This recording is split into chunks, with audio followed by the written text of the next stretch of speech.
Beers with Chad. All right, we are here in my backyard. Beers with Chad, episode Beers with Chad number 8. And today, joined by a guest, my long-time friend, Carlo Valdes.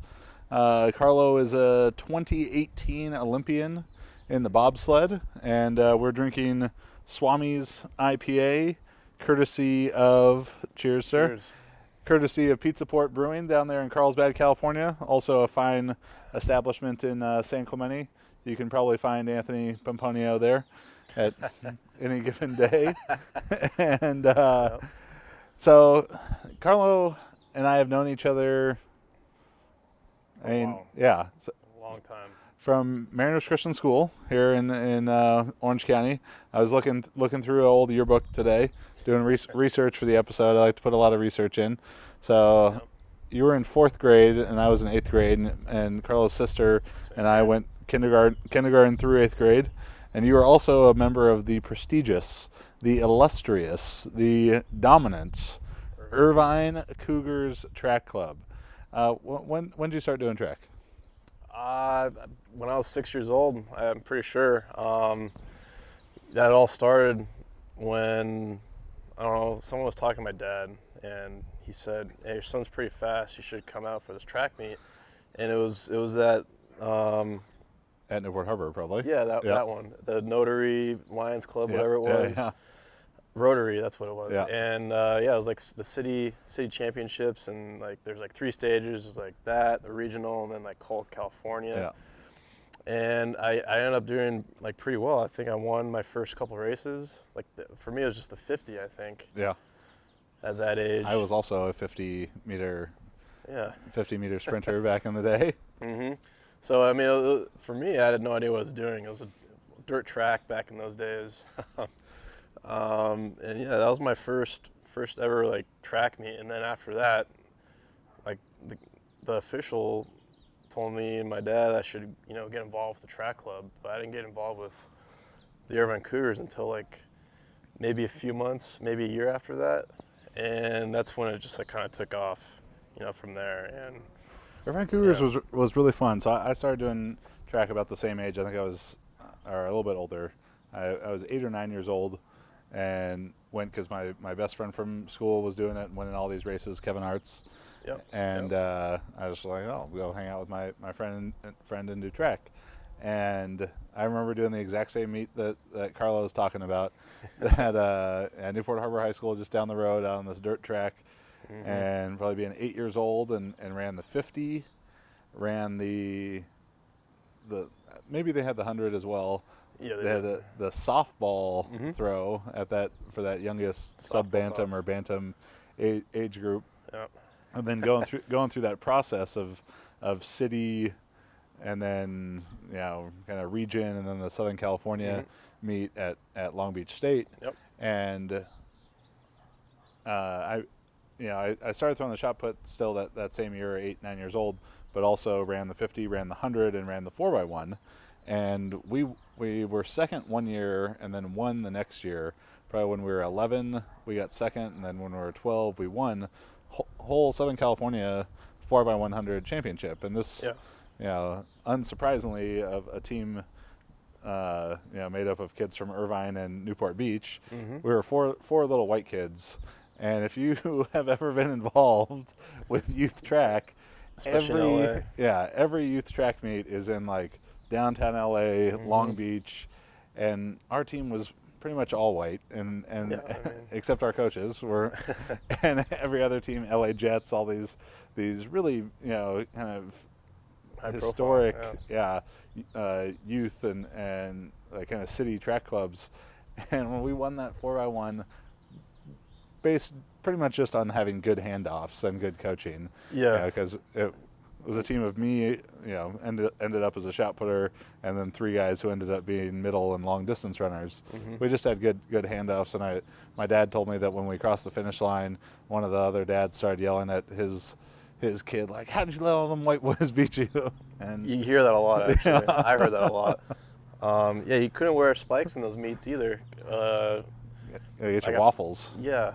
Yeah, I mean, you can wear spikes in the USATF meets, but for some reason in that separate series, they didn't let you wear spikes, and there's people all over the place trying to like cheat the system. Yeah. Oh man. So started at 6 years old, progressed up, modern day high school, discus / 100-meter star, the rare combination, and then that took you to UCLA. So tell us about your track experience at UCLA.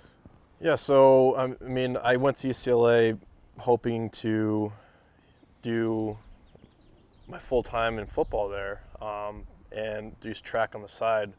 But after that first year, I realized, man, this is gonna be really hard to actually juggle 2 sports in college. It's just, Who was the head football coach there? Was it still Carl Durrell or?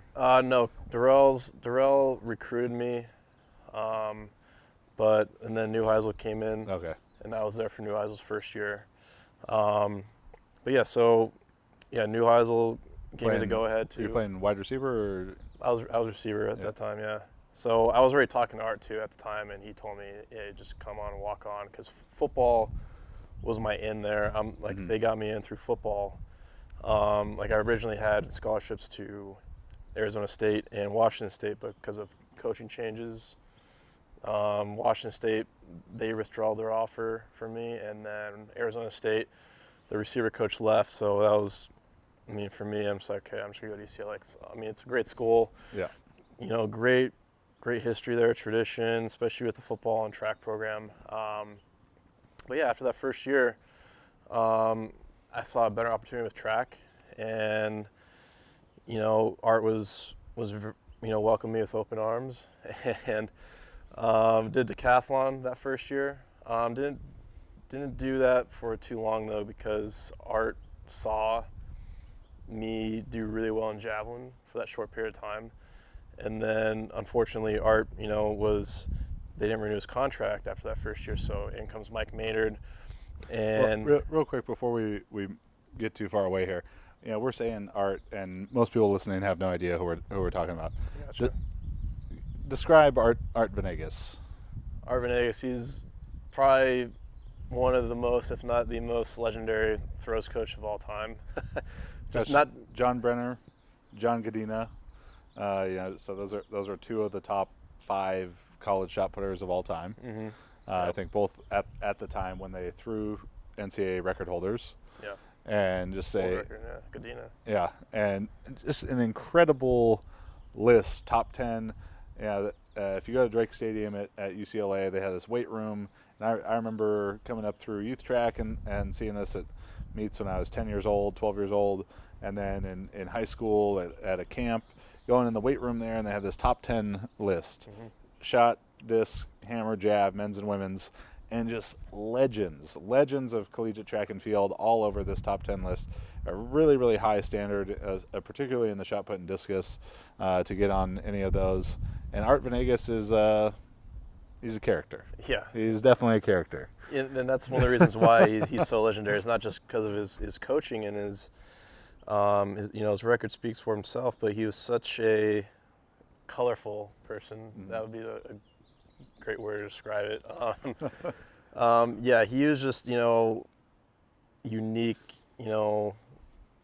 person to be around, and kind of just one of a kind. He had so many stories to tell about the past, because he's been doing this for 30 plus years, now probably 40. And he knows so much about, just not just throwing, but weightlifting. Just the small things that make, an athlete successful, to leading up to an NCAA meet or a world championship meet or an Olympic meet. He knows all these ins and outs of what it takes to, reach that next level. And particularly on the psychology side of things, I think that's maybe what makes him so colorful. Mm-hmm. Is the psychological.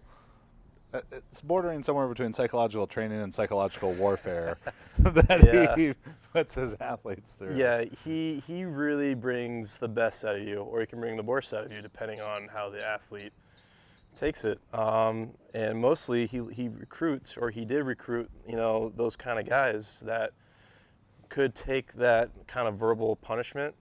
He was just in your face all the time. He yelled at you. He made you seem like you're the smallest person in the world. but he would lift you up at the right time. But he was so good at doing that, and he brought out the best in all those guys.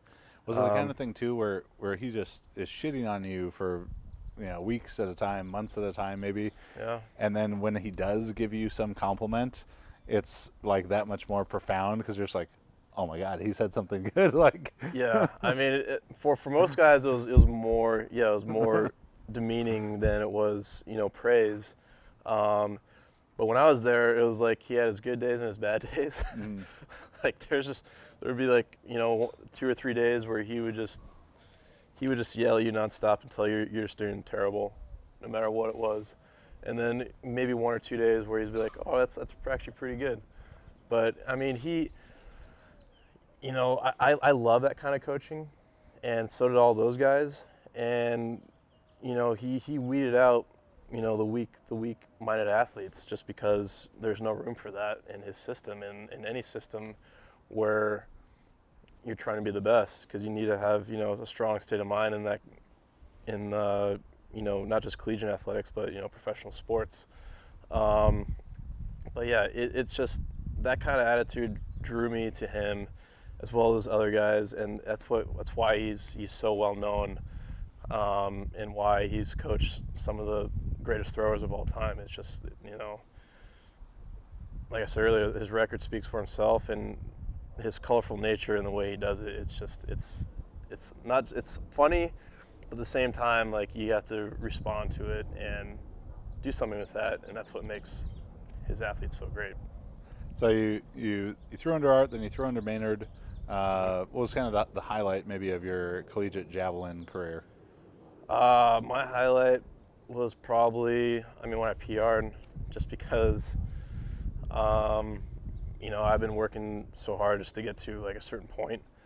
Collegiately, I only threw 215, which was 65 meters, which at the time was on that top 10 list that you were talking about for javelin. So I was pretty pumped to be on that list at the time. I'm gone now because of Derek Eager and Cody Danielson when they came in right after me.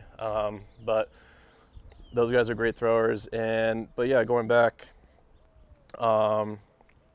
definitely PRing, and I kept PRing that my 5th year. Like, I did the 65 and I did 67 in Chula Vista at one of the OTC meets, and that was my best throw in any competition. I've thrown 70 meters in practice, but that's practice. Anyone can throw far in practice. As throwers know, anyone listening, you always have PRs in practice. But yeah, I love javelin, but at the same time I hated it just because of how much I got hurt, and I'm sure others can relate. Oh yeah, javelin is, I'd say javelin and triple jump are the two just body destroyers of track and field events. Mm-hmm. Because the positions, I threw the javelin for 1 year in the Irvine Cougars. Probably like 13 years old. My elbow still hurts from my 1 year of javelin throwing, 18 years ago.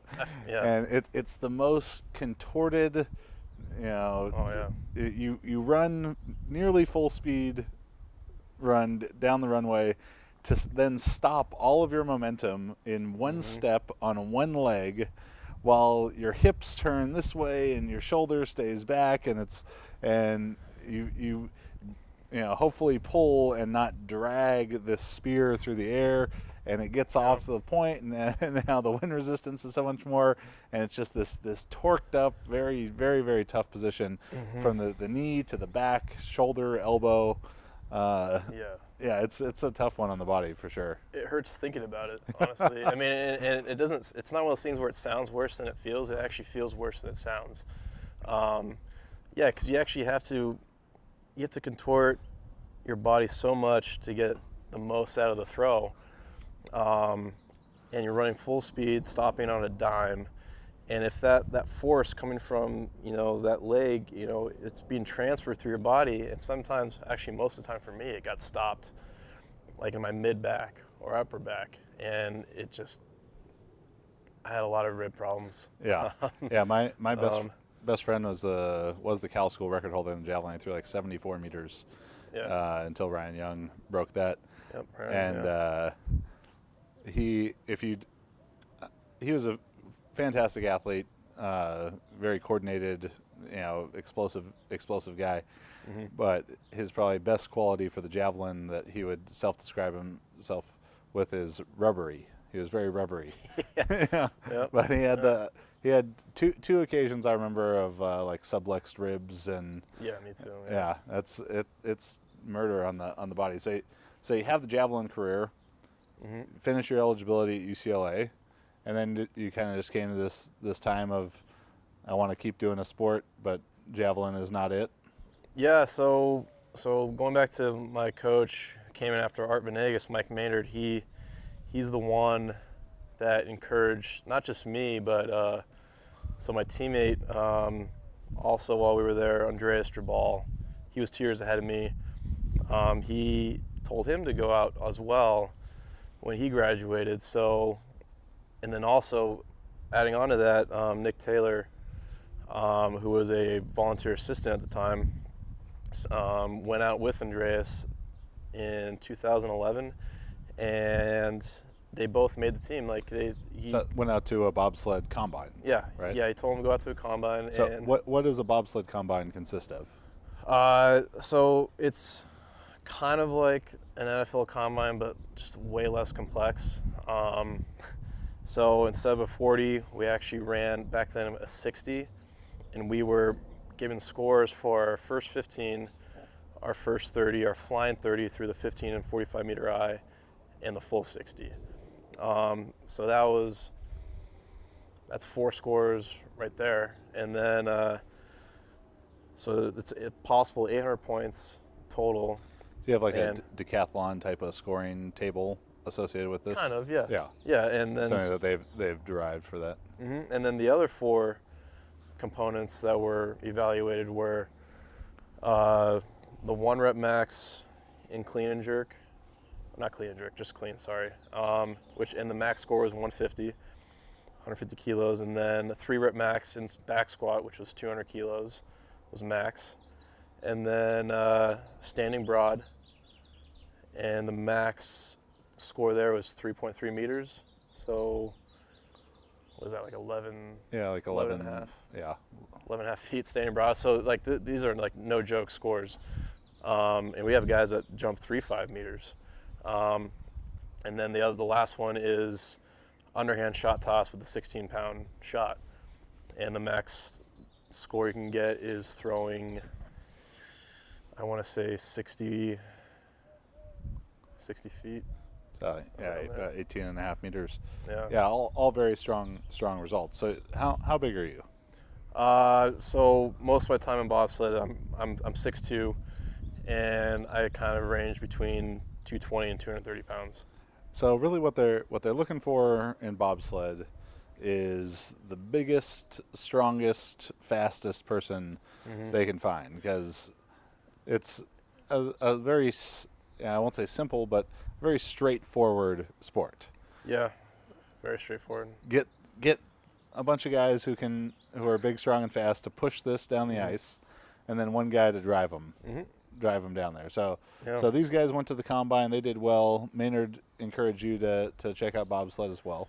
Yeah, so after they did well, and then we found out, later down the line, the next winter they made the national team, and Mike Maynard said, hey, if they can make it, then you can make it. So 2 years later, I decided I didn't want to work. I took his advice and went out for a combine. I actually did a combine almost right away. But that was the Olympic year for Sochi. So I did good, but it wasn't enough to give me a look for that Olympic year, because bobsled's so like not solely focused, but a huge part of it is experience, and I had no experience. So I mean, they're not really weren't going to take a chance on me or anyone for that matter going into an Olympic year, especially. So once I learned that and realized, okay, I got the next year, and I still want to continue to do this, I trained the whole next year, did another combine, did better, and then that led me to rookie push champs. Did well at rookie push champs. I mean, it's just another way to evaluate a potential in a pusher. And then What happens at Rookie Push Champs? Sled, is this the sled put like you load up a prowler and it's time to the fucking prowler push championships or what? Not exactly actually. Yeah. So we have a dry land push track in Lake Placid. So it's just pretty much a bobsled on wheels. So I mean we can't maintain an ice year round on the tracks. So a way to Is global warming is working against the bobsled team? Sledding season's only so long, so we have to resort to dry land stuff, and that's our way to that's our sport specific right there, pretty much our only way. And there's an ice house actually in Calgary. That's the only indoor ice house facility in North America where we can push a sled on ice that simulates a start. It's not an actual real track, it's just a track like 120 meters that simulates a start. You push it, goes down, and then it goes up to stop it, and then comes back, and you push it up back to the start for the next person. So we only hold push champs in Calgary only like for the years leading up to the Olympics and Olympic year, but for years like after the games, like they'll probably do the push champs in Lake Placid on that dryland push track. So that's what we did for our rookie camp that year. So it's just a week of you becoming familiar with the technique, becoming comfortable pushing behind a sled, not just from the brakes, but from both sides. And being able to adapt to a different technique. Because I mean, yeah, you're running, but there's so much more that goes into it, pushing a sled. Like you have to maintain pressure on the bar. You have to make sure your hips are underneath you. Otherwise, like all your force is going, it's not being transferred properly, I should say. And it's not just who is the fastest necessarily. It's who's the fastest pushing a sled. Yeah. Like every other sport, it is about doing the sport, not just the general qualities around it. Exactly. You got guys that come out who are just freaks, and they're just really good off the bat, and they just hit a plateau almost immediately because they don't register how to be faster, be better. They just think they're already good, and that's it. But there's the guys like myself. That's how I actually became. I rose up the ladder. Like I developed, and I figured out ways to improve here and there, and just try to get the best out of myself in every aspect that there was with technique and all the angles and all that stuff. So I think that's what technique and angles is what's the difference of someone who's just a great 60-meter sprinter to someone who can transfer that power into the sled. Because I've even seen this, playing football in high school or throwing the shot put, is that I was bigger, stronger, faster than some people, but certain people just had the ability to connect, through the power in their hips or whatever it was. But when they hit the sled, a football like a blocking sled, they just made it go more so than you would expect, beyond their physical abilities. So they just connect power into an implement, into a shot put, into a discus, into a med ball, into a pud, whatever it was that they were going to throw. They just had this ability to connect power into that. And there's a similar special strength skill to bobsled. Yeah, because you got guys who are, like I said earlier, they're freaks, and their numbers are off the charts, combine numbers off the charts, but for some reason they can't translate that into a sled for whatever reason. And then you got guys who are just average at a combine but are just amazing pushers. I don't know, it's really weird, but at the same time it makes sense because some people just get it and know how to translate what they have into the sled, and there's other guys that there's a disconnect. And you guys get much involvement with like real sports science kind of stuff for bobsled? Yeah. You deal with like force plates, high-speed cameras, different kind of biomechanists, anything like that? Yeah, we actually have these sensors. So Omega has these sensors that they put on our sleds, and they measure the velocity, the G's, all that stuff, and the speeds. We get this through this graph that's portrayed, and especially in pushing, you just see this, because obviously it's not going to be a straight line because you're pushing all at once, and there is some your feet aren't constantly on the ground applying force. Exactly. So. Yeah, you're not applying force at all times. So you see that chart, but the whole point of it is to making sure that it's going up. Mm-hmm. So we can take a close look at that and see where we're messing up, or see what we're good at, or see where our weaknesses are at, and especially on the load. That's also another important area. It's not just about the push; it's about how efficient you are at the push and how good you are at maintaining that velocity getting in the sled. Because you got guys who can push really fast, mm-hmm. but they have terrible velocity when they get in the sled and they just lose all their time. And I was talking about this earlier, but having speed at the top of the track is so important, because you can easily lose a race at the top of the track if you don't have that speed, more so than if you lose speed at the bottom of the track. So you need as much speed as possible at the top, so you can be that much faster at the bottom. So loading the sled to be quiet, smooth, efficient, no jerking motions. Everything has to be just forward. Do you guys spend a lot of times all jumping into bathtubs in a line together? Yeah, not necessarily bathtubs, but we do dry loads. We call that dry loading. And yeah, we'll just have the sled in our scabbards. Just what is a scabbard? It protects it's like a runner guard. It protects the runners. What's a runner guard? So the blades that you see that we go on the ice with. Yeah.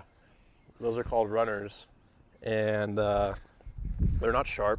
But I saw a movie once, and the bolt holding that in was loose. Yeah, do you guys avoid? That's poor equipment. You make sure to avoid that. Really poor equipment, man. Oh, that would never happen. Actually, that has happened in a race, but man, people get pissed when that happens. You get a huge fine. Like, didn't you fucking learn anything from Cool Runnings? Tighten the goddamn bolt. Yeah. It's to me, it's unbelievable, because we have nuts too, and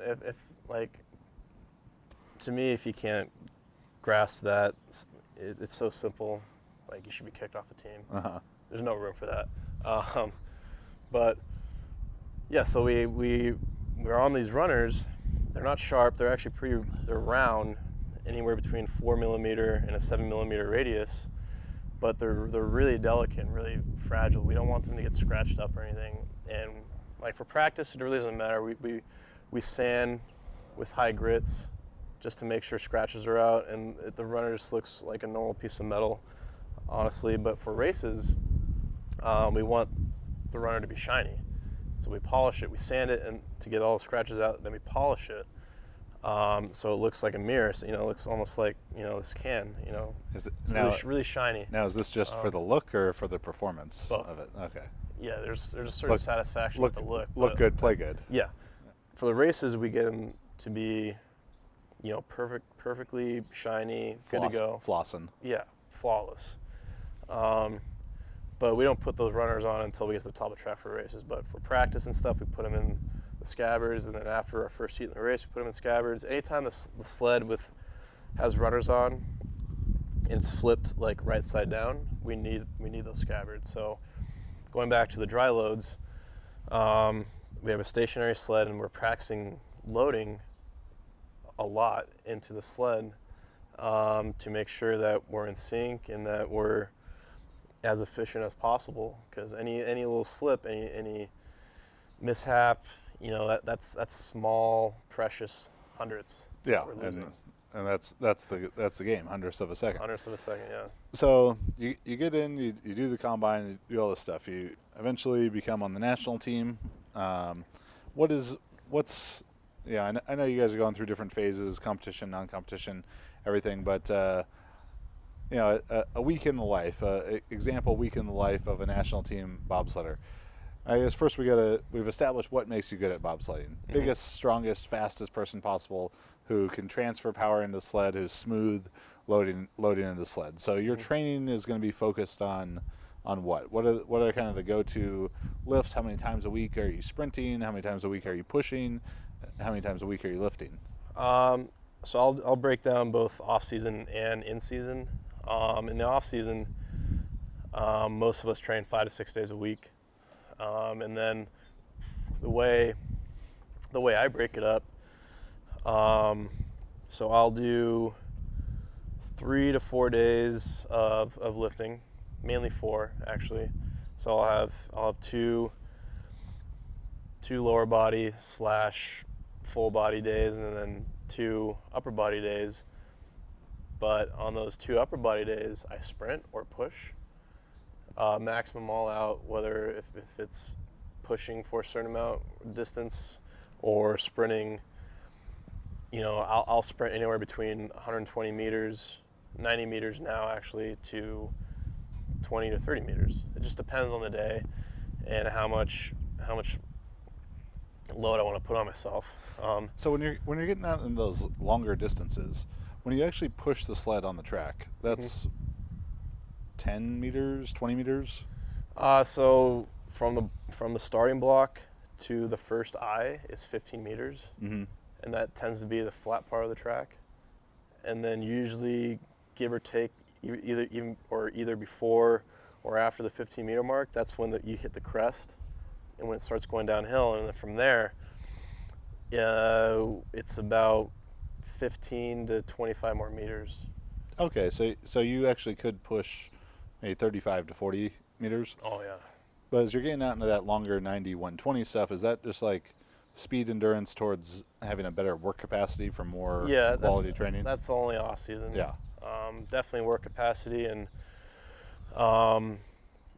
definitely, I mean, especially for combine training, that's what I used to do, because we train for the 60. Mm-hmm. So I would go double the distance just to, cover my bases. But now it's only a 45, so now I only go 90. That's the furthest I'll go. And then on the days that I'm not lifting, are the days I'm doing my tempo stuff, which I'm also building more work capacity. So I'll be doing like 150s or 200s at a constant buildup. So I'll start at like 50% for the first 50, then I go 60% the next, and then 70 and 80. I'll end at 80. Yeah. Depending on the distance. So it's a tempo run, Charlie Francis kind of idea, about 60 to 75% effort. Yep.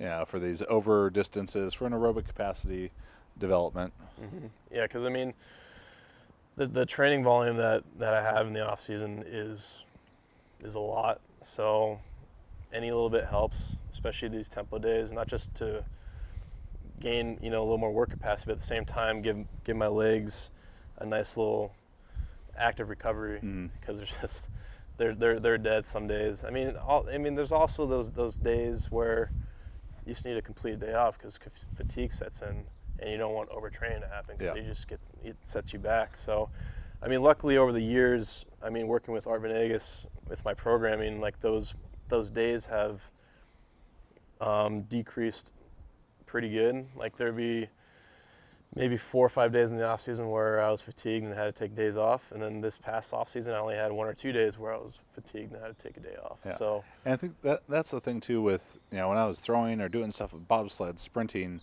weightlifting, where it's not just strength qualities but also the speed and technique qualities, and it all has to come together, so synergistically for this really great effort. It becomes such a more fine line you have to walk of fatigue management. Like powerlifting is like you're going in shooting a shotgun. Like you could feel shitty, but you can still hit the target. Yeah. But as you get to these really fine, high velocity qualities, you have to manage fatigue so much better. And when that really became apparent to me when I continued to try and throw the shot put after I'd started Juggernaut, and before I was going to class and lifting and throwing, and now it became working, lifting and throwing, and the working was so much more stressful to me, even though the hours weren't that much more necessarily. It was the fatigue just from that kind of stress and being on your feet all day at work and everything, that I'd go out and throw, and I was just like, my body wasn't tired, but my mind was tired, and that made it tough. So you're doing the sprint work, all these different phases. How about weightlifting? Obviously, the clean is something that's tested in the combine. What's your weightlifting training looking like? So, in the off season, I do for 6 weeks. I do what's called a 10-day cycle. So that means I extend my week by 5 more days just to give myself more rest in between those main core lifting days.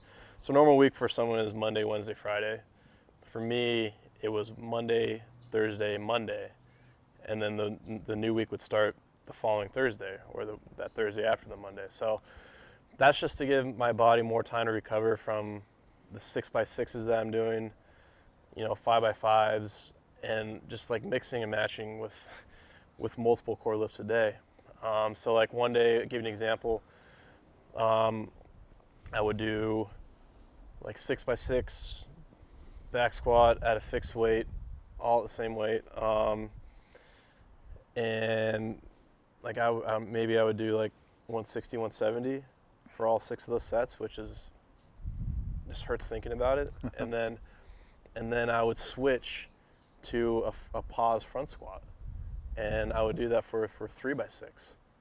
And obviously I lower the weight, but like doing a double squat day, and I do that actually twice in that 10-day period.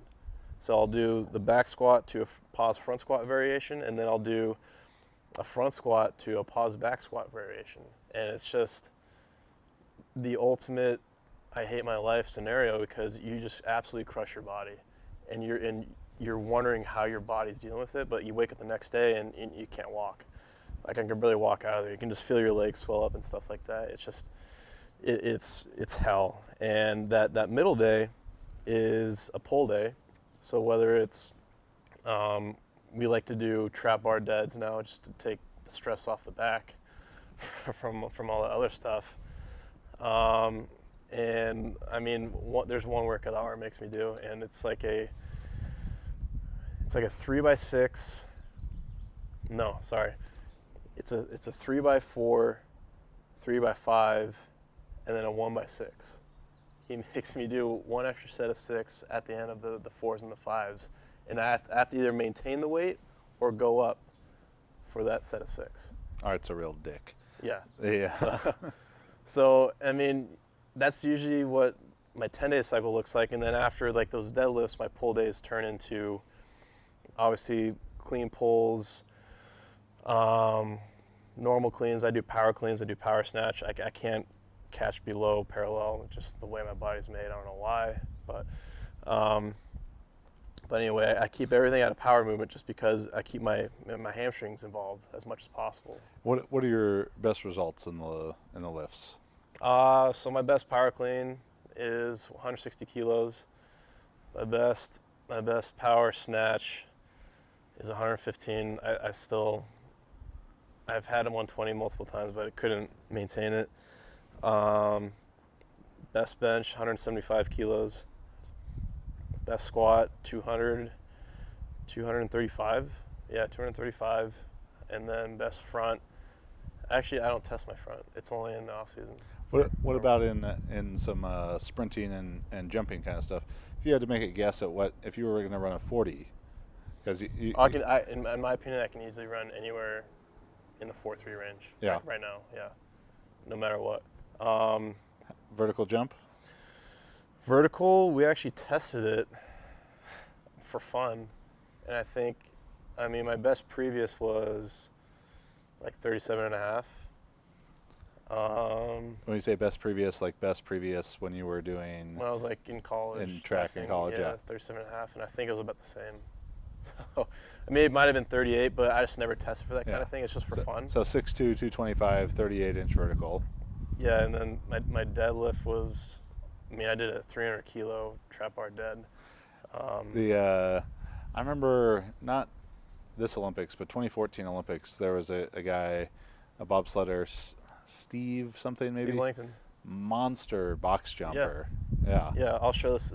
Yes. So Steve Langton, yeah, he's one of those freak athletes that translated insanely well to bobsled. And like he's probably like considered one of the best pushers of all time in like the world, not just the USA. Like, cause so we call him Nitro, push track hero, just because he was, back when he was going full time, like he was insane. Like he was really, really good. And we'd always like his push video was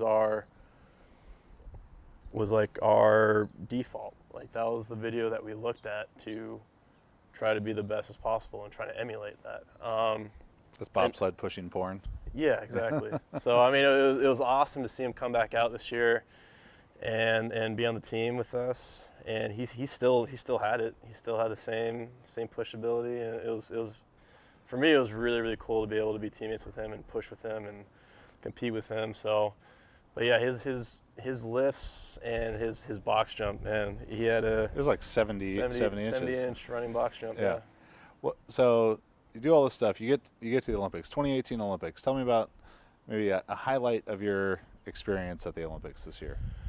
I mean, I'll say it again. I've said it multiple times. The opening ceremonies, just walking out behind the American flag with all my teammates and all the other Team USA athletes into the stadium. You know, packed house, sold out, obviously, and you know, not just that, but everyone back home watching, everyone in the world watching, from all these nations. You know, just watching us walk out, and then yeah, after being able to do that, we got up to the stands, and you know, after watching all the other nations come out, we were able to see South Korea and North Korea come out under one flag, which was like, you know, one of those moments you'll never forget, because it just, one, like people told us it was going to happen, but you couldn't prepare yourself for how it was going to be, like what the reaction was going to be. Mm-hmm. Like, so everyone knew what was happening, everyone knew what was going on, everyone stood up. It was like this big like moment, and like, yeah, they came out under the one flag, and it was a powerful moment for me. I'm sure for a lot of other people, just because like there's so much stuff going on in the world right now, especially between them two, and it's just like made you feel like you were doing something more than pushing a sled down some ice. Yeah, exactly. It's just, you know, the Olympics are so much more than just sport and competition. It's about bringing the world together. So that was a really powerful moment for me, and a favorite moment as well. So I remember as the Olympics were going, there was all these, yeah, I'd see these BuzzFeed articles or whatever about like, you know, the 10 hottest Olympians, and the men's bobsled team they were really heavily featured. Yeah, we were. Yeah, I mean, that had to be. You know, I've heard a lot about the Olympic Village, always referencing the Summer Olympics. Yeah. But if that same kind of thing is going on in the Winter Olympics, that had to serve you pretty well. It did. But yeah, all those articles, like, so all this like was stemming from. So first of all, like all of our accounts started blowing up like a month prior to the games, but for a different reason. So we were featured on a Reddit forum, a gay Reddit forum, and our team photo from the past year made it on there, and from there, like it went really viral, and like not just with them though, like all of a sudden we get all these like followers, like. So you decided with that handlebar mustache you had, I'm like, I'm just really going to lean into this. Well, I mean, that's always been a look of mine. It just happened to be finally appreciated. When the men's bobsled team obviously dresses up as the village people for Halloween, you're the biker, right? Man, I mean, it really depends on what I'm going for. You know, you can really play around with some options, but yeah, I mean, we got. Man, it went crazy with, you know, the women, the men. Like it was so mixed, and we just kept seeing our picture like here, there, here, there, and then all of a sudden like the top 10 lists, top 20 lists, whatever you want to call it. Like I made like the Olympics top 12 or top 20 bulge list. I made like top 10 like good-looking men list. The bobsled uniform really lends itself to that. Do you stuff your bobsled unitard? No, I don't fluff it either. Okay. Some people fluff. I'm not gonna hate on any of that. You know? That's your moment. That's your moment to shine. You got to put your best foot forward. Yeah, figuratively. Exactly. You got to do what you can, and then people finally were starting to realize like my last name's Valdes, and I'm half Hispanic, so all of a sudden I'm getting, the Latino crowd involved. They're like, this guy is there's only like 5 minorities at the whole Winter Olympics. Yeah. Let's latch on to this one. Yeah, so like all these news articles were popping up. I was getting like interviewed during the games, like on a phone call. Like I'd have to wake up like at 7, 8 o'clock in the morning just to take these phone calls because it's like nighttime for them. So I'm like, it was kind of hard doing that, but at the same time I enjoyed it because it's a nice little distraction to take your mind off things, which is really important. You can't just be, in whatever you're doing or bobsled. You gotta take your mind off and kind of take in the whole Olympic experience. So I mean, yeah, like stuff like that and social media, it helps, but in doses, obviously. So yeah, all that press from the Latino crowd that became popular with me, and yeah, just bobsled as in general as a sport, we were getting a lot of notoriety for, us being men in spandex. So there's a strong, fast, football player, baseball player, rugby player, whatever out there, track guy watching this. How would you encourage him towards bobsled? And besides the obvious sales pitch of you could also end up on like a gay fetish Reddit forum. Yeah, I mean, besides that, I mean, if you need any more motivation, I think the draw, there should be a more of a draw, just because, I mean, for me, and for anyone actually, I mean, bobsled is word of mouth. Like you only hear about it if someone tells you to do it. So now, I mean, we're starting to realize, okay, development needs to be better for our sport. And for me, it'd be easy just to go out and say, hey, look, like you run a 10-3, you probably like hit a ceiling as far as track goes. You can either waste money doing track, or you can try out bobsled and potentially have what it takes to make a national team and not have to pay for that much. Yeah, you get to travel the world. And yeah, I mean, obviously it can't be a twig. I mean, we tend to. I mean, there's guys that come out who are, really, really fast, but they're only 180 pounds and they can't push a sled because there's no force. Mm-hmm. I mean, maybe they can excel at being a 4 guy in a 4-man sled because like the sled's taken off already for them. All they got to do is run with it, and that's we found that's actually, really, really good. But there's only so many slots for that. So once people realize that, the ones who are serious, they gain the weight, and those speed demons turn into like guys who are like 200 pounds, 210 pounds. So that's more ideal for a speedster.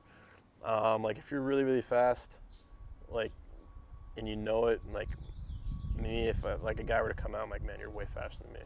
Just as long as you get to 200 pounds, that's good enough. And then you'll continue to develop over the years, obviously, if you stick with it. But prototypically, yeah, we want guys, anywhere between 6 foot, 6'3", 210 to 230 pounds who are fast. I mean, that's the name of the game. You can be too strong, but you can never be too fast, is what we say. So being stronger than you need to be will probably inhibit you. But we want speed, and if you happen to be within that weight range, that's just a plus for us because that's money. All right, where can they follow you on social media? So I'm on Facebook, Instagram, Twitter. On Twitter and Instagram, I'm Carlo Valdes _USA, and Facebook, Carlo Valdes USA, and all that stuff's just shared from my Instagram. My Instagram page is the main hit, so yeah, check me out on there. So that's a Latino, Latin lover, Latino heartthrob, doesn't even have to stuff his bobsled speed suit. Carlo Valdes, Orange County's own, Newport Beach's finest. Another episode of Beers with Chad. Follow, subscribe to the Jug Life podcast on iTunes, YouTube, Stitcher, Spotify, iHeartRadio, and thejuglife.com. If you're interested in online coaching, juggernautcoaching.com for powerlifting, weightlifting, super total, strongman, and power building. Carlo, thank you very much for joining me today. Thank you for having me. Cheers to the Irvine Cougars. Irvine Cougars, yeah. Team USA. And Team USA. You're big, strong, and fast like this. You could be slaying in the Olympic Village too. Yeah. Awesome.